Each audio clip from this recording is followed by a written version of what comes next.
It is 10 minutes past 9 a.m., ladies and gentlemen. And in the studio, we are joined by the UDA chairman, Mombasa chairman, Mr. Mutungwa Wambua. Wengi wanamjua kama bwana Wawa. Why Wawa?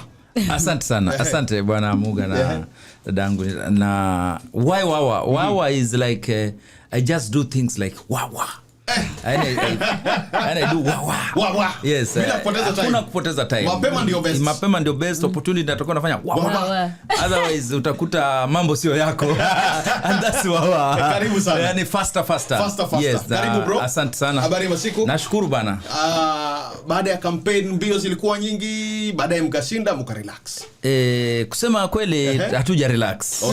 Mbio zilikuwa nyingi kweli. Tukafanya campaign na hatuja relax sababu tulipewa mandate na mwananchi na ile mandate ni kubwa sana na mwananchi anatuangalia anatungojea baada ya miaka 5 atujaji. So sasa tuko kazi tunachapa kazi kufanya mwananchi apate manufaa ya serikali aliyoiweka pale juu ambayo muliahidi, sio? Ndio kabisa. Tukianza haraka chairman, for the first time someone who is listening to this conversation anakusikia kwa mara ya kwanza. Who is Mr. Mutungwa Wambua? Mutungwa Wambua ni mkazi wa Mombasa. Na ni mfanya biashara. Ni baba ya watoto 4. Na mke mmoja. Okay, beautiful. Na ni vyema usisitize. Nisisitize hapo. Anataka tupigwe na stool kama vile mzee wetu the late Kibaki. Unaona wenye successful men wako na one wife. Okay. I don't understand how you bring that here, but it's all right. One wife. Okay. Na ni mkereketwa mkali sana wa siasa. Kweli kabisa. Tangu 2007. All right. Naam. Beautiful. Mpaka sasa 2022 na tunaendelea. Beautiful. And we have a vision because we live in Mombasa. We pay taxes in Mombasa. Yes. We educate our children in Mombasa. Everything revolves Mombasa. Mombasa. Yes. Beautiful. Yes. Chairman, wewe ni chairman wa UDA Mombasa, kwa chama ya UDA Mombasa County. Na umekuwa mstari wa mbele katika siasa, kampeni zilizopita na ushindi ukaenda kwa Rais William Ruto. First thing first, because when you're here representing the main guy, that is the candidate or the president. William Ruto. Hadi ya kwanza mkasema kwamba serikali ni ya mwananchi wa chini, mama mboga. Then cabinet secretary tukaona kweli hawa ni wananchi mama mboga na watu wa bodaboda. Naam. Hapo si mlitucheza? Asante sana. Unavyoona baada ya rais tu kuingia ilikuwa ni wakati mgumu sana. Kusema kweli hatukuwacheza. Kile ilitokea ni amejaribu kukeep the promise ya mama mboga. Ya kwanza alisema kwamba port itarudi Mombasa. The next day alipoweka port hiyo ikarudi Mombasa. That is true. So ili follow the process ya outgoing cabinet watoke na ndio aeke wale wake. Hakuweka hati wale watu wamewaeka, ni watu wamekuwa na yeye katika safari ya siasa. Ni watu watajika, watu wenye takriba ya kazi. Unaangalia huyo ni mtu kama, tuongelee tu pwani tu, hatuwezi taja wote. Ukiangalia mtu kama Mvuria aliyekwa pale kama CS Blue Economy, yule jamaa ni mchapakazi. Yule jamaa ni hustler. Yule jamaa alipokuwa anaambiwa what is your worth, alisema I'm worth 100 million. Na ukiangalia ni governor miaka 2 terms. So ukiangalia kama tule mshahara na small business anafanya. Na unaweza kuwa kweli sahihi mimi Muga ni tajiri, lakini we ni hustler. We ulitoka pale chini. Ulikuwa unashona viatu, ukaingia uvuvi, ukatoka uvuvi, ukapata kabiashara pale, kumbe kuna biashara mimi naweza kuwa katikati kununua samaki nikiuza, tena naacha uvuvi na kuwa middleman, na polepole unapanda ngazi. So wale amewaweka pale ni hustlers, lakini wenye experience, wenye takriba ya ile kazi. So atalitaka watu ambao watamtoa point A to point B. Watu wenye wanaelewa where is healing Kenya. What is healing Kenya? Where we are going, where we are from. Beautiful. So muhimu sana ni pale wametoka wale watu. Si pale wako sahi, wale mawaziri wetu. Beautiful. Naam. Now, quickly, tukaingia kwa Hustler Fund. Hustler Fund, kila mtu akaichukua. But when you guys were getting into office, Deputy President akasema, the coffers were empty, hakukuwa na pesa. Hii hustler fund imetoka hapa. Asante.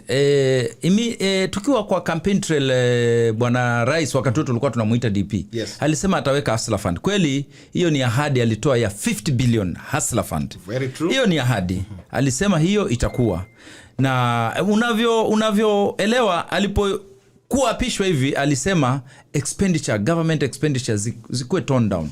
No more payment of bills for almost 2 months akiconstitute cabinet yake. So wajua wale jamaa walikuwa wanasafiri allowances nyingi. So he managed to scale them down to from 100 to almost 25 to 30%. Wow. So there was a big save there. Na akatoa sheria akasema he wants 300 million ikatwe kwa overall expenditure ya government kwa budget irudi back 10B. Okay. That was substantial amount of money. So what he had, and for hustlers to get 50B is a dream for him. Okay. Which ameiona na imekuwa, and hustlers ni kitu wanafurahia sana. Pesa ilitoka hapo alipo cut government expenditure immediately. Zile costs zote zikawekwa pamoja, yes, zikatupwa katika hustler fund. So huyu jamaa ambaye amechukua hustler fund, because kulikuwa na madai ambayo kwamba ukishindwa kulipa ile hustler fund utakuwa blacklisted kabisa katika CRB, all those stuff you won't access.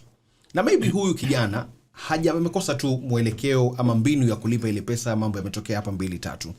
Ni haki, si eti amekataa kulipa. Yeye pia ataface such kind of charges maybe. Jambo zuri sana umeuliza. Kuwa mambo ya tukiongelea kuhusu blacklisting, hiyo ni something almost impossible ambao rais wetu hawezi fanya. Alright. Kwanza tunaangalia alipoingia, aliita meeting wale stakeholders was kupeana pesa ndogo. Akasema mimi nimetumwa na hustler, mwananchi wa Kenya, I'm representing here. Yeah. Aliita Safaricom, Airtel na wengine sijui Tala nani wote akawaambia mimi sitaki mambo mengi, nimewaita mkate 50% of your taxes. Pinterest mhasla analipa Mkenya akichukua ile 1000 ama ile 500, nataka kama analipa pesa hizi kata 50%. Then we start talking from there. They all are agreed in unanimous. Then he went ahead akasema hawa mahasla 4 million 5 million nataka watoke kwanza kwa CRB. Akawatoa wote, hiyo sheria ikatoka, na actually wote walitoka kwa CRB. Yes. So hatuwezi sema atawaregesha kwa CRB. It's a process ndefu kwa sasa. What is putting in place, mtu amechukua 500 aekwe CRB ama 1000, it's not gonna happen. Okay. Yes unless that is a different thing. Okay. Amechukua na kuna watu wanachukua pesa na tupa line, anachukua nyingine, so that there is a system ambayo inaweza kukusense huyu ni Mutungwa Wambua, alichukua hii ametupa hii line, amechukua hii huyu, so the system is there. Okay. You know, so it's a worst case scenario. Okay. Yes sir. Kwa hivyo hii serikali ya UDA ya Kenya Kwanza hauwezi toroka na deni yao. Uwezi toroka na deni yao, kulipa ushuru ni kujitegemea. Tunakuja hapo, tunakazi. Okay, there's the question of as a Kenya Kwanza government, they also promised the cost of living was going to go down. Yes. But then almost 150 days in government, okay. Everything, you can't even look at your electricity bill. You can't even look, fuel prices, everything is going up. And we thought in 100 days of office, everything is going to go down. So people are asking, okay, where did Kenya Kwanza government go wrong? Or did they give us false promises? Okay. Asante dadangu. Unajua tulipoingia kulikuwa na a lot of kitu inaitwa subsidies. Very true. And subsidies ni pesa, kama mkate ni shilingi 50, serikali inatoa shilingi 20. So wewe unaona ule mkate unaununua shilingi 30. Lakini really kuna mtu analipia ule mkate. And kitu ya kwanza alipoingia bwana William Samoei Ruto, our president, alitoa zile subsidies. But hakutoa ili wewe ulipe ule mkate shilingi 50 kutoka ile 30. Alitoa kwa sababu alikaa na watu economists, akina David D, the regeneration team, and that was the best way forward. Because ukiangalia shida ya fuel, it's a global thing. Yes. Niliweza kutembea Singapore. Yes. Around 4 months ago. Alright. Fuel there is in Kenya shillings is 340 shillings per liter. Wow. and that's a first world. They are paying 340. Before that I was in Dubai. Dubai where mafuta iko hapo chini 1 kilometer tu chini. Fuel is 140 per liter. Kenya is 170. Yes, it's just 20 shillings. Hiyo ni cost tu ya kumeli inakuja, lazima tuweke mafuta. So hii shida ya fuel kwa si Kenya hati iko 170, hapana. It's a global thing. Yes. And it's affected by many factors. Issues in Saudi Arabia, issues in Russia, issues in America, Canada, London. So this is a circular thing. Okay. So kuwa hiyo kitu inafanya everything inapanda. Ndio mnaona tokens inapanda, bills inapanda, mafuta inapanda because we are affected. Lakini si ati sababu Ruto ameingia ndio zinapanda. Hata mimi Mtungwa ningeingia pale, those things zingepanda. But now we are working how those things can come down. You can see like tumeleta fertilizer. Si mara kwanza, si mara pili. Now we are giving out subsidized fertilizer. Kwa bei ya chini, ile fertilizer ya 6.5 sasa ni 3,500. Alright. Na more tunapeana pia, kuna ile tunapeana kwa farmers bure. Tunapeana mbegu, tumeweka wasomi kuenda kutembelea wale wakulima, ku-advise how they can do good farming ambao ita yield better. So within 1 year, our baskets will be full. Will be self-sufficient kwa chakula. Automatic. Ile hatutaleta maize from Zimbabwe, from South Africa. So prices will come down. Beautiful. Hold on that on kwa prices because taka tuende short break. So usiende bali msikilizaji, ikiwa ni 22 zimekwisha katika baada ya saa 3 kamili saa za Afrika Mashariki. Tuko na bwana Wambua ambaye ndio chairman wa UDA Mombasa, na tunachanganua masuala ya UDA, serikali ya Kenya kwanza, jinsi ambavyo ilianza, mahali tumefikia na tunaenda wapi, na mpaka sasa tuko na hot debate ama hot air concerning the taxes. Who is supposed to pay the taxes? Who is not supposed to pay the taxes? And all those stuff that is happening. Don't go far. This is Blue Radio. This is Breakfast Vibe. Bringing the vibe. Playing you the best of East Africa urban music. This is Blue Radio. 2022 yes, started with a banger, by the way. Na nimeona 2023, I'm still in 2022 elections UDA. Elections UDA. Usiwekelee UDA. Tulishinda as a party, tulishinda. Tulishinda. Kitu tu. Now you've become a member of UDA. I've always been a member of UDA. Oh, thank you. Yes. Okay. And kitu tu DP alitukosea tu. DP alisema kwamba State House kutafunguliwa guest na tutafanya sherehe. Hiyo kitu tunangoja mpaka leo. So umfikishie ujumbe bwana Rigathi Gachagua. Nitampigia Rigiji. Mwambie vijana wanangoja ile sherehe uliwaahidi. Because State House itafunguliwa. Na mimi nilikuwa nangoja for the first time nitaenda State House sherehe. Yes. Ingawaje naye president akasema anataka watu wa shangaraba.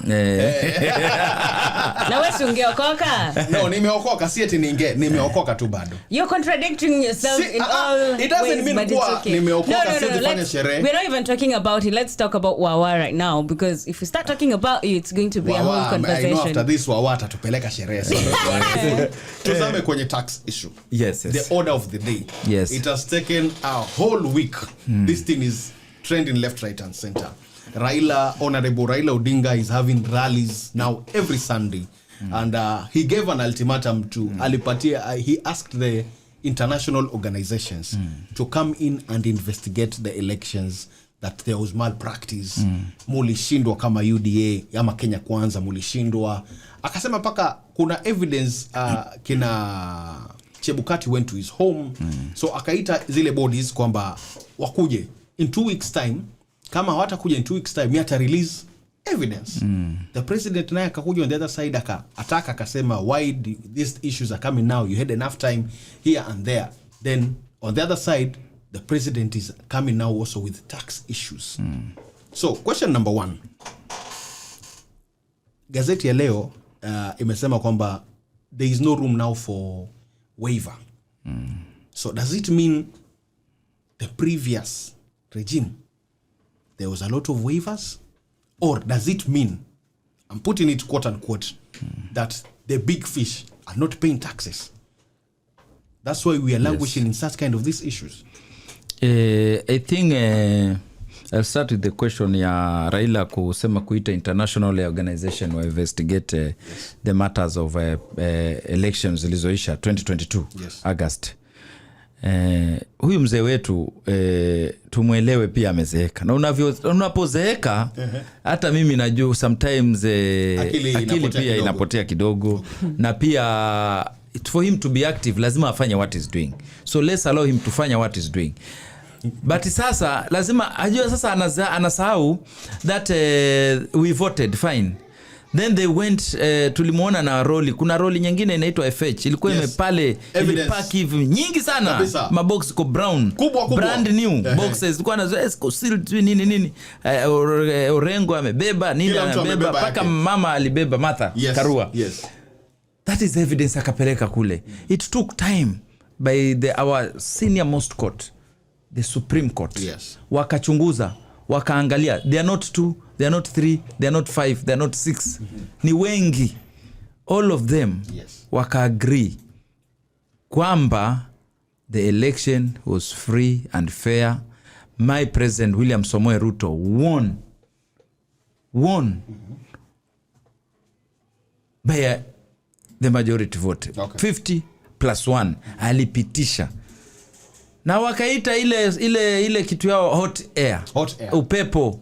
Lakini ule uko moto. Yani ule wajua ni ule mzuri unafanya una sweat. So sasa anasahau kwamba all the process were exhausted. The mwananchi voted. We went to an independent institution called IBC. They declared the election. We gave them time to go to. They went. Then we were declared also. Tulisafishwa na ile sabuni inaitwa Aerial, mwosho mmoja.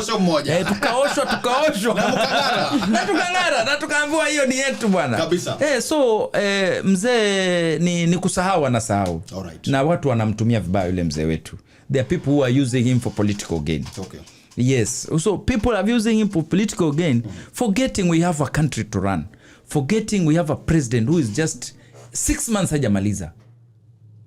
And those are the people tunasema lazima wahakikishe wamewajibika.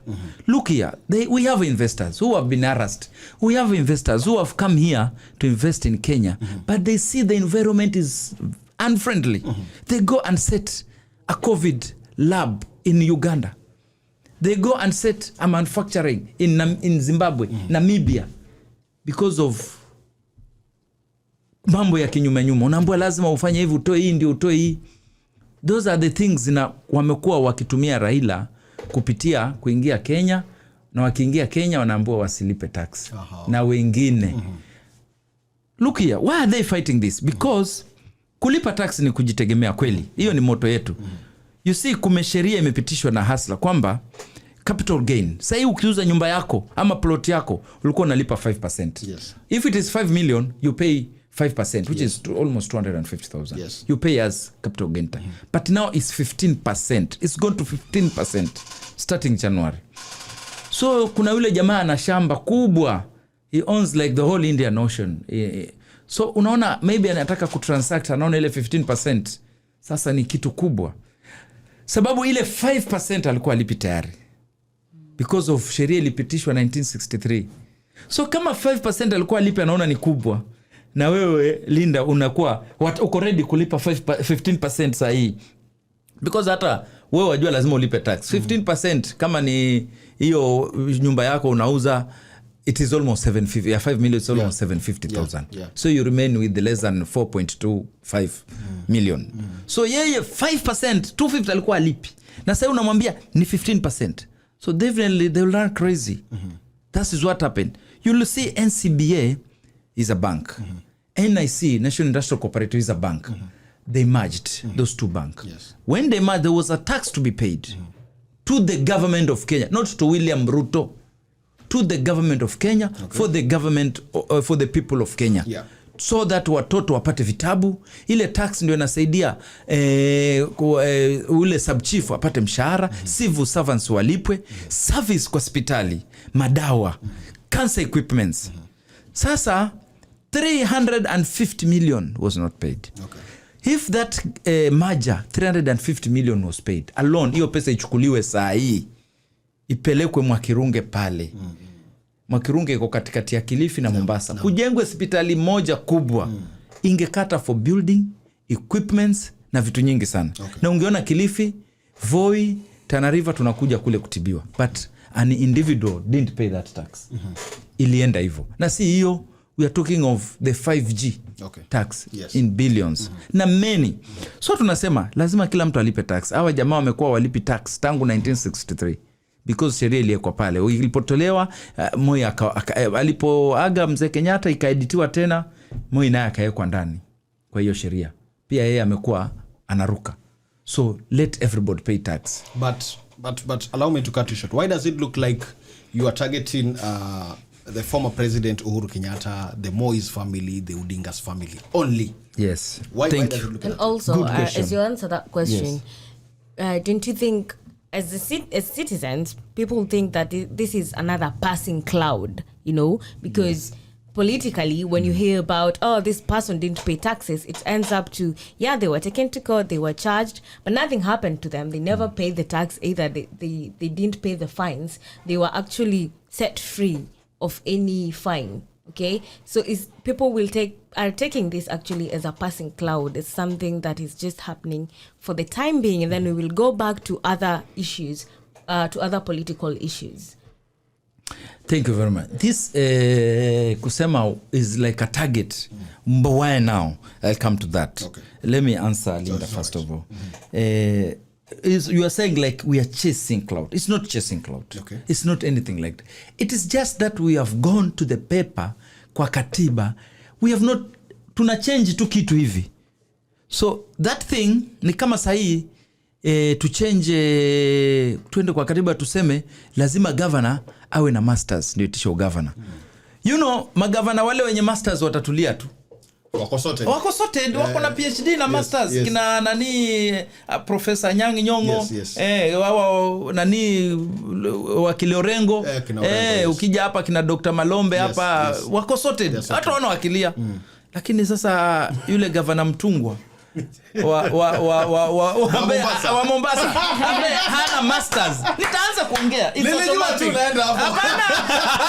tuseme basi ile wa Ukraine, mimi ni wa Ukraine, nitaanza kuongea kwa sababu tu nimefuata page 24 tumeedit through a legal process through the parliament, ikieditiwa sasa ile ni sheria imeenda tu kueditiwa. So those wanna feel affected ndio wanaongea. But also there's the question of we will use that example. Yes. You've edited, the governors have been told you have masters. To have a degree. But a masters. For how long? Is it even going to be executed? Because we've seen there was an issue of MPs or MCAs having degrees. Still, people are still going in without their degrees. So it's a matter of, it is being edited, right? But is it even actually going to happen? Or we're just saying it now, and then, okay, fine, it's in the papers, but you talk about it for maybe a month or so. The next month, you're talking about something else, and you've forgotten about this thing that you are shouting about in every church, in every rally. And then all of a sudden, we've forgotten about it, and nothing was done about it. So what we are left with as citizens is that there are people who don't pay tax, and actually, after even talking about it for a month, nothing is being done. So of course, there's nothing that will ever be done about it. So the problem is, fine, it's being edited and you are talking about it. It's out there. We all know right now. If we didn't know, now we know. But do we expect something to be done, actually? Yes. I want to tell you, my sister Linda, to take you just backward. That's why we are setting up an office of the opposition. Yes. They want that office. If we go to change this law like this, tumetoa hii sheria iliyoko 1963 kwamba not first family, second family ama third family ilipita, tuitoe. Everybody will be paying tax, and this is a tax.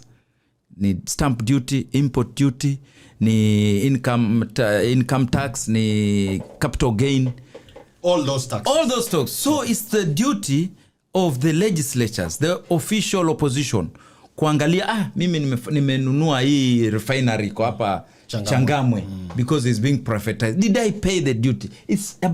Now ni party opposition, the opposition MPs and other legislatures wachimbe any transaction that is being done by the government to make sure everything is going as per the requirement, as per the law. because kama wewe unaweza ingia kuleta gari yako kutoka Dubai, uingie pale port, uichoe, uweke number plate. You need, everybody will want that, but it's for the institution that have been put in place to make sure Linda doesn't go to the kuleta gari yake na ende itolewe na abandike namba ya makaratasi na drive.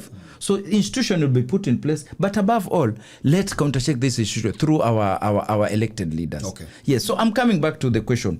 Unasema mbona tuna target mtu fulani na mbona now?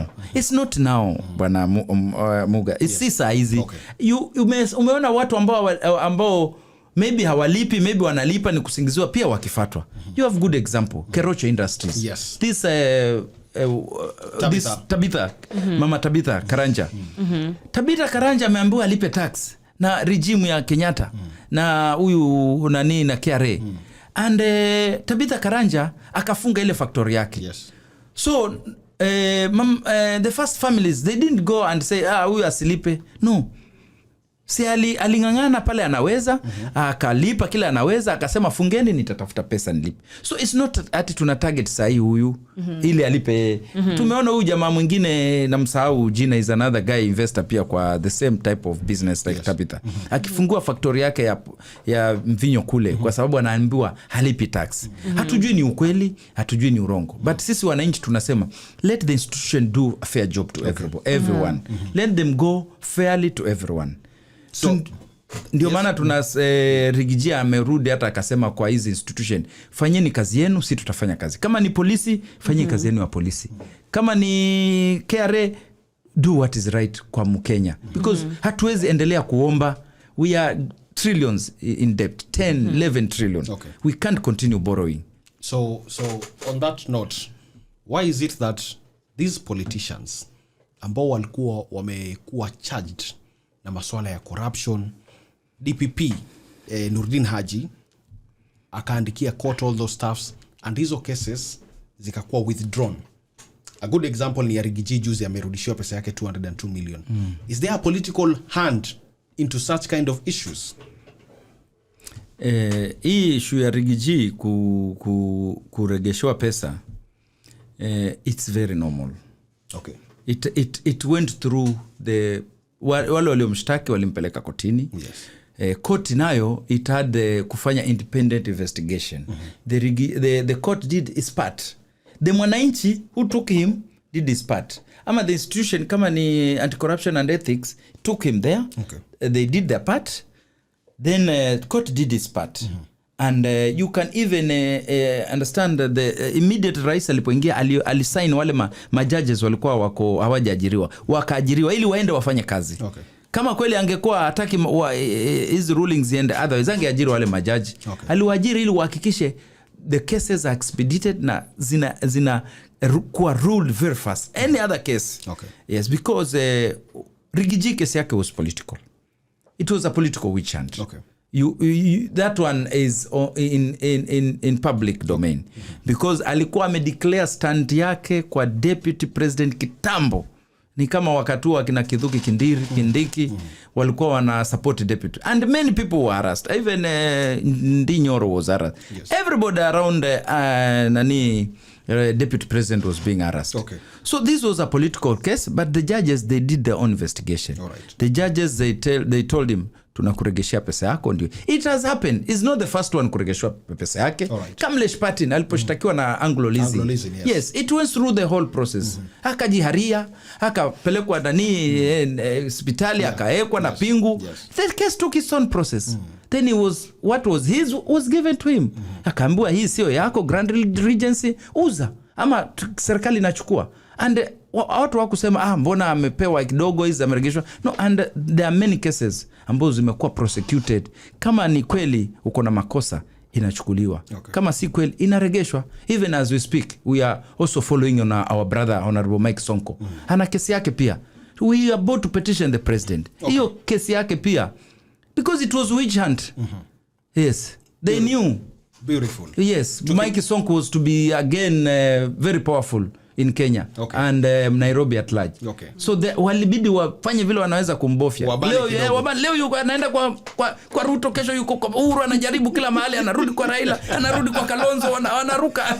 Tutafutia songo tulete hapa. Asante. Tukimalizia on national affairs, then tumalizie na the county issues that are happening right now. The issue of the prime cabinet, Honorable Musalia Mudavadi, and the issue of Rigiji, the deputy president, the roles that were set by the president. Now, the roles of the deputy president are clear on the constitution. The roles of prime cabinet are not there. Yes. Are not there. And chini kwa chini ikasemekana, it looks like they are vita vya chini baina ya prime cabinet and the Rigiji, the deputy president. Is it true?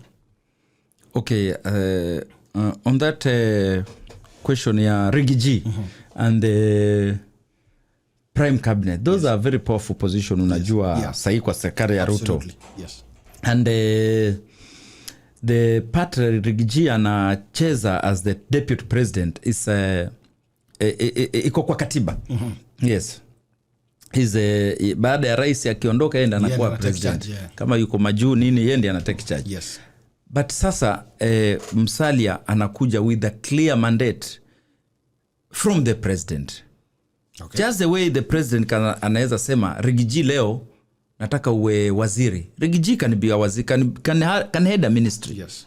And can be the vice president. Yes. So the chief cabinet secretary is just like the way Matiang'i was. Yes. The chief cabinet secretary, he was the one chairing all the cabinet meetings. Okay.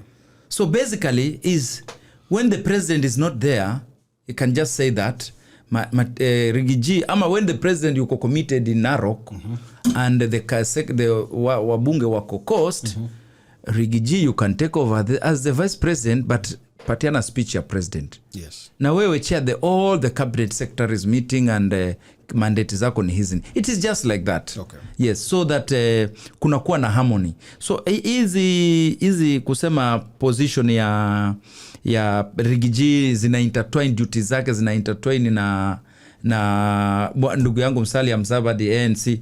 That is a creation of the media. Okay. Yes, that is our media vile iko. Iko biased. Really? Yes, our media iko hivyo bana. They have to sell. Magazines they have to sell. Yes. And the media has to be, and the propaganda is it is hot cake. And the publicity is publicity. Wacha hao jamaa wauze magazeti bwana.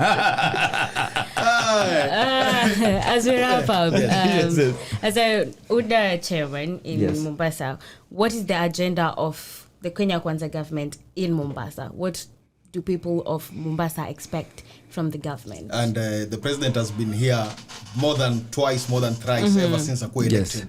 Are you looking to woo the ODM or the Azimio leaders to woo them into your side? They have, okay. Yes, Linda. Answer. Thank you very much. Kwanza, let me take you nyuma kidogo about the Mombasa 2022 election. Yes. It was a hard nut to crack, but we cracked it. Okay. We are very thankful. We had candidates, but we had Governor Hassan was our UDA candidate for Mombasa, and we had a sitting MP, Mohamed Ali, Nyali, Jicho Pevu. So he was an independent MP, and he joined UDA, and so we had a sitting MP but independent. Yes.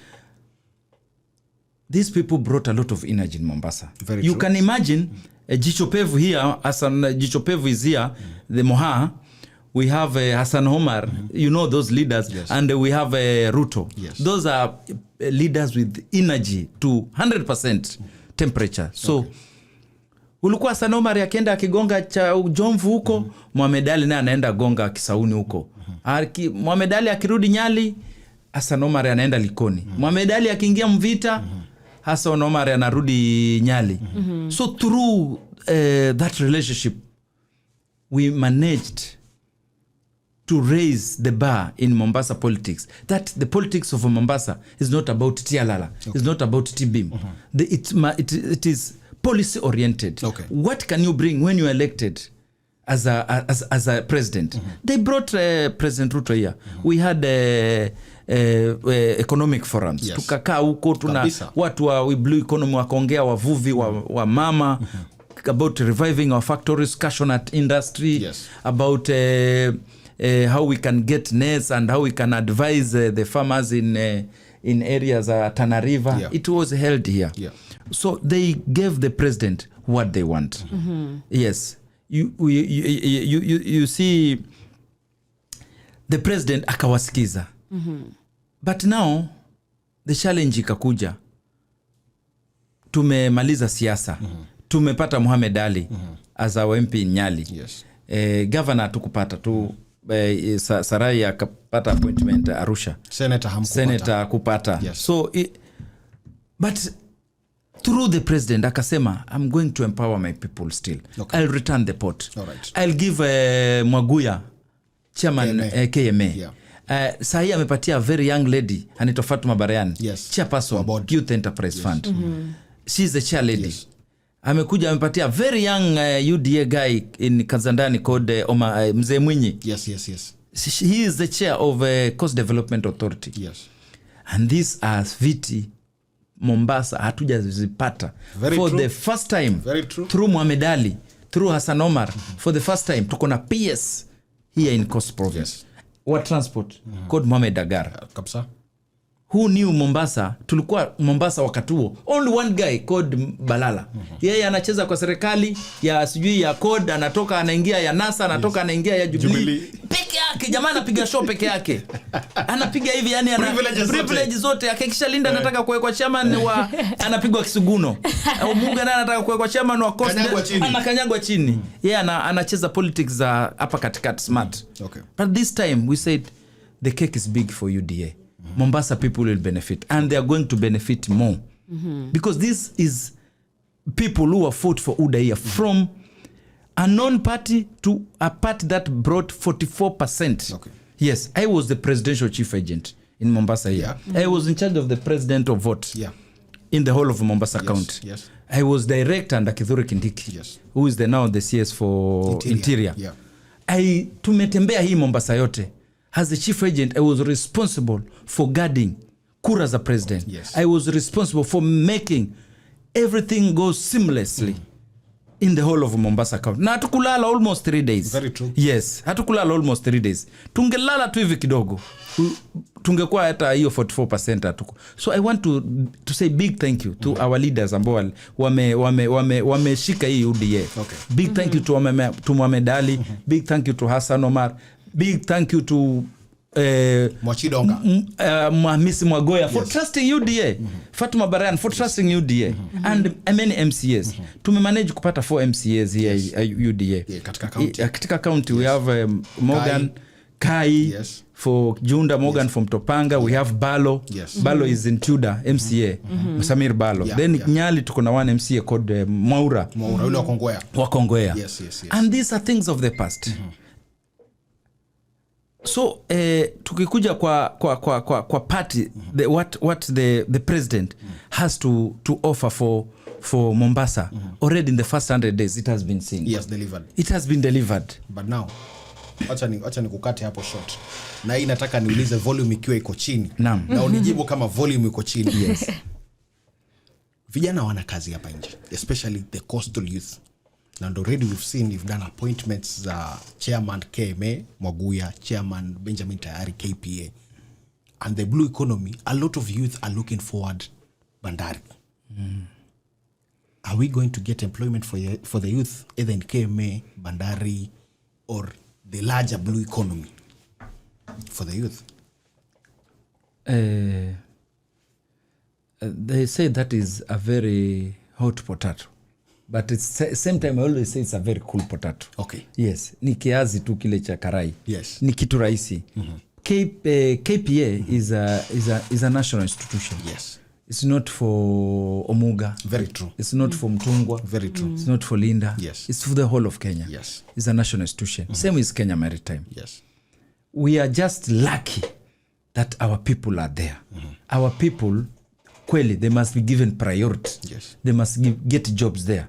But that is not enough. that is not enough. Even youth ni wengi. Here in Mombasa, we must do something, business incubation centers. We must have centers whereby we can take youth. Hata kama ni kila Saturday. Twende pale, kuna hall pale. Ingieni pale, youth 100. I want to train you how you can start businesses. It's not only we can start car wash machines. We can do car wash. Yes. That is business fine. That's not the only business we can do as youth. Yeah. It's not ati lazima tupige twende sokoni pale tuuze matunda ndio, that's the only business. There are many businesses.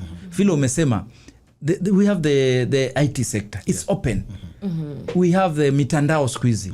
We have creative arts. True. So that is business.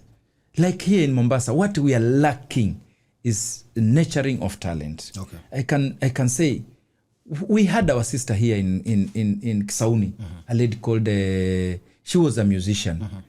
She Nyotandogo. Yes. Nyotandogo is from here. Yeah. Nyotandogo afa awe mbali sana. But we need somebody ambaye anaweza manage such artist. Okay. We had here we had talent. Yes. We had Kingston. Yeah. We had Bedbug. Absolutely. We had Chapatizo ametoka hii area. Those artists I know. Yeah. I have their numbers and we talk. But we need to get leaders ambao wana empower such youth. Because kama Nyotandogo anaweza kuwa empowered, akajulishwa kunaweza kuwa na band. Na band utajiri watu 5. Hao amesort watu 5. They're employed. Yes. Kama Chapatizo anaweza trainiwa on content and more creativity. Yeah. Akuwe na cameraman, akuwe na videographer, graphics editor. Those are 5 jobs ana create. Yes. Aonyeshwa how to run YouTube channels. The guy will be different. Soon mtaona kijana wa mtani ana drive Range Rover hapa. But we need business incubation centers on what is happening and how they can tap on the current matters. All right. Trending things. They can see, pottery farming is there. We have spaces. We can even do, you go to Nairobi, you see person even wameanzisha mahali vizuri anapiga kiwi. Na he is busy. Unasimama unaikwa vitu kwa mguu unapigiwa kiwi, unalipa 50 bob. Yes. That is also business. We have places in town. Tunaweza toa vibanda tukasema my youth, but we must train them. We must have training centers to train my youth ambao wamemaliza form 4 na ambao wamemaliza university. Okay. What they can do. Beautiful. Their potential. How they can access money. How they can access small money. 2,000 is small money, but you can do a lot with 2,000. All right. You can start a factory ya korosho. You just go to Marikiti or Mavueni there. You buy korosho. You come here. You just pack those cashew nuts. You just need to clear them, wash them, and pack them. Okay. Patia vijana 10 wa hoko. Wewe hii inauzwa 100. Kila pakiti moja 20 ni yako. You just entice that. Anaenda anauza, akiuza 10, 200 ni yake. Na wewe unaletewa 80 bob, 800. So such things zikianzisha polepole, we are nurturing the youth. Tunawatoa kwa crime, tunatoa kwa lazima aingie KPA. Okay. Because people are getting depression. Mtu anatoa pesa, niwekee mtoto wangu KPA. Wewe unasoma ukijua tu unaweza ajiriwa Bandari College. Yes. I mean Bandari ama KPA ama Kenya Ferry. And opportunities ziko nyingi. Okay. Yes. Opportunities ziko nyingi. So watu wafungue akili, waende kwa sekta zingine. Wasifunge tu macho kwa Bandari, KMA and all other stuffs. Kweli kabisa. In short, you're saying that you're trying to put out the hustler narrative out there. Yes. That's beautiful. what you're trying to say. That's the purpose of the Go chairmanship. Out and work. Don't expect people to come and tell you, oh, now we're in government, come and work for us. Come and work in the government. You can actually start wherever you are. With something small. Yes. The bottom-up economy. Exactly. The recent appointment of CECs of Mombasa County. Yes. Imepigwa challenges left, right and center. Yes. I haven't seen you as the chairman of UDA, which now you guys are the official opposition party in Mombasa County. Yes. I haven't seen you guys talk about it. Ama muliongea chini ya maji. First of all, we were giving the governor time to work. Tukampa governor, tuliona yani yeye ndiye serikali na yeye ndiye ameingia Mombasa na lazima tumpe time yake. Inaitwa benefit of doubt. Yes. Tukangoja first 30 days, akasema anatengeneza maneno. The stakes were so high, that's what he was saying. Paka amekuja ametoa list yake ya CEC. Hiyo list ya CEC sisi hatuna maneno nayo, hatuipingi. But kile tunasema, please complete this process. Don't be the governor, don't be the CEC, don't be the chief officer, don't be the accounting officer. Please, those are jobs. Those 4 months, hiyo kijana angekuwa amepata hiyo mshahara, angekuwa amesomesha ndugu yake. Kama angekuwa amepata huo mshahara, angekuwa analipia mama yake pengine God forbid bili ya hospitali. Anamnunulia madawa. Apatia vijana hizo kazi. Kazi tuanze. You have the support. You have the support also of the president. The president is supporting him. Yes, because he is the governor. When he comes here, he'll meet the governor. Absolutely. Yes. So sisi, we have no problem. But we want apatia hizo, amaliza hiyo vetting ya hao CEC, awape hao vijana kazi, then wasonge. But above all, he needs to pull up the governor of Mombasa, Abdulswamad Sharif. Yes. If Kwale, they can manage a 400 million fund per year, 20 million per ward, and that is Kwale County. Watoto maskini 350 marks, mtoto ametoka kule ndani interior, Mwaluvamba, Lunga, Kinango, mtoto ametoka kwa hali kunaitwa Ndavaya, anapita na ana give up na life, lakini anafuatwa na Land Cruiser ya serikali. Anaambiwa wewe ndio fulani twende shule. Anapatiwa viatu, uniform, anaenda Kwale, anaambiwa basari hii nini, twende. Anapelekwa mpaka Shimolatewa, anapelekwa Kenyatta High. Wewe ukitoka skuli end term, pitia Kwale County, kuna committee na kuangalia performance nini, shika 200, nenda kwa mama yako nyumbani kama ni Ukunda. Ukifunga, pitia hapa. That means they have a software. They have mapped the schools. They know who has done this, Currently they have human resource nyingi. Watoto wako India wanafanya medicine in Kwale. Soon they'll be coming here, KPA, vile umesema. Because KPA itajiri wasomi pia. Hawezi usema tutaka kazi. Mtoto wa Kwale, Mdigo ama Mdruma, amemaliza medical. Kuna ambulance pale haina daktari wa neurosurgeon. Watatoka Kwale, haiguzwe pale. Kwa hivyo wa Mombasa waso. Ndio maana Benjamin tayari amewekwa pale. Amewekwa afanye hiyo maneno. But don't you think the governor is facing the same problem Kenya Kwanza government is facing, that the other regime left? You know, the national government is facing problems because of where the other regime left it at. So don't you think that the governor here in Mombasa is also facing problems because of where he was, where he found the government was? And maybe, for example, if let's say it was an older candidate who took the seat, maybe he would be in the same position as he is right now. Don't you think it's something that is relating? Actually, that is not relating to that. We have a governor candidate under UDA, Hassan Omar. We had something called manifesto. It was all written how we are going to do it, how we are going to revive the blue economy, education sector, medical. We used to call it will. Yes, our will was about health, medicine, environment. The policies we had put, because the strategy team had come up with that manifesto, and it was something that can be implemented. Governor angekuwa amekaa pale mpaka sasa 3 months, 4 months, hakuna mawaziri. No. It looks like he didn't have a manifesto. It looks like he had not planned. Because we knew what was the government that was there. When we wanted to be hiyo kiti. Now we were in streamline with the national government, how we are going to work. It was the first thing to kiketia education, 500 million. The governor, our governor, had been instructed by the president, shilling for shilling. Weka 1 billion na kuwekea fund ya 1 billion. Weka 500 million per year, I'm going to add 500 million on your education fund. And he had sat with the deputy president then. Akamwambia hii ndio vision yangu. Nitaweka education fund ya hustler fund ya kwa Mombasa County 500 million. Nataka unipatie 500 million. Akasema no problem. Mimi ukiweka milioni 5, milioni 500 na kuwekea milioni 500. Kwani what was his agenda? What was his manifesto, our sitting governor, when he was coming in, about education, about health, about how long it will take to employ the CECs. Yes, so policy zake zilikuwa, it looks like he is operating on an open book, whereby he works like wewe una work na open check, nikikutana naye na kudai and unaandika then utakuta account imeisha pesa. So it's the policies he had.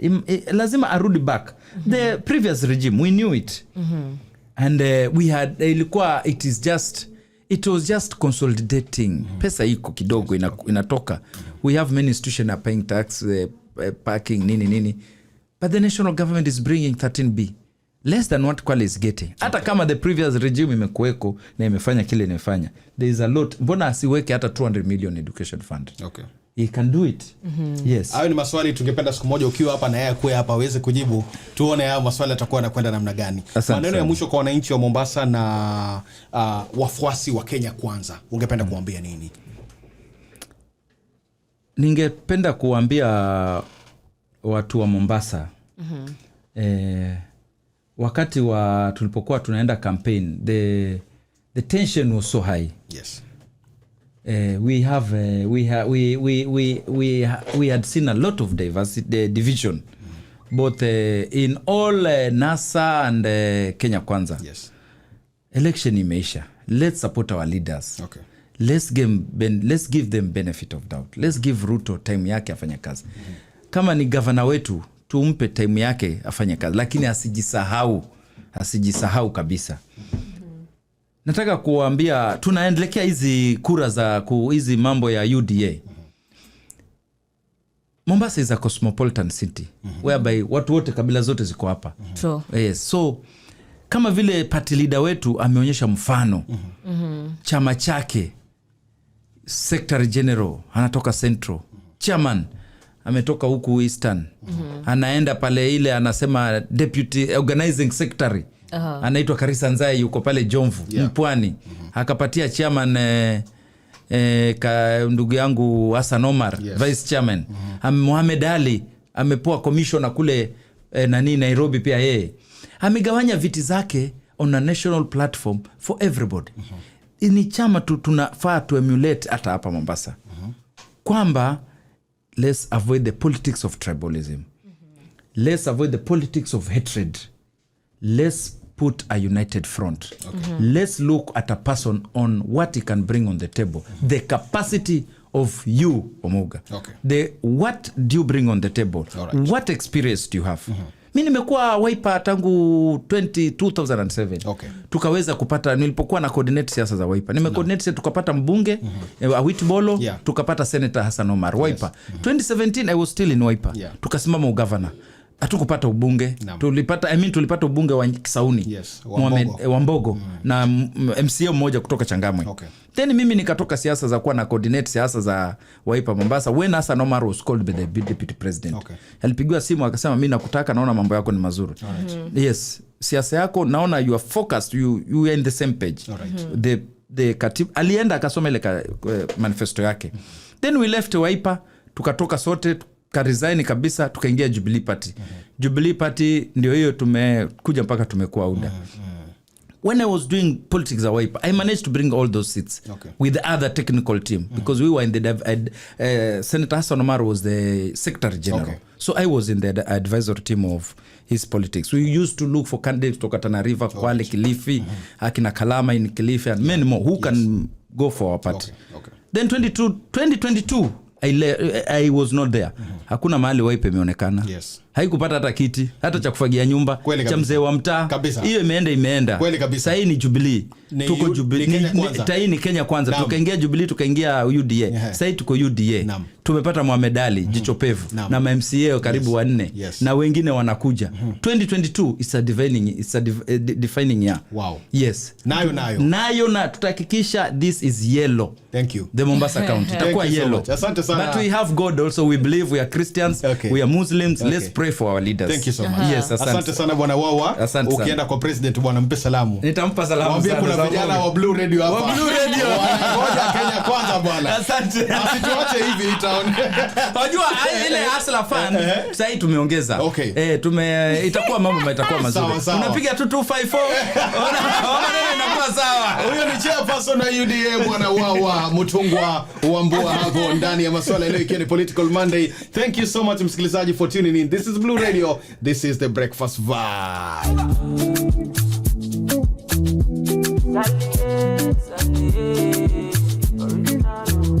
Problem in the finish. We can try to enjoy. But I in the finish. We can try to enjoy.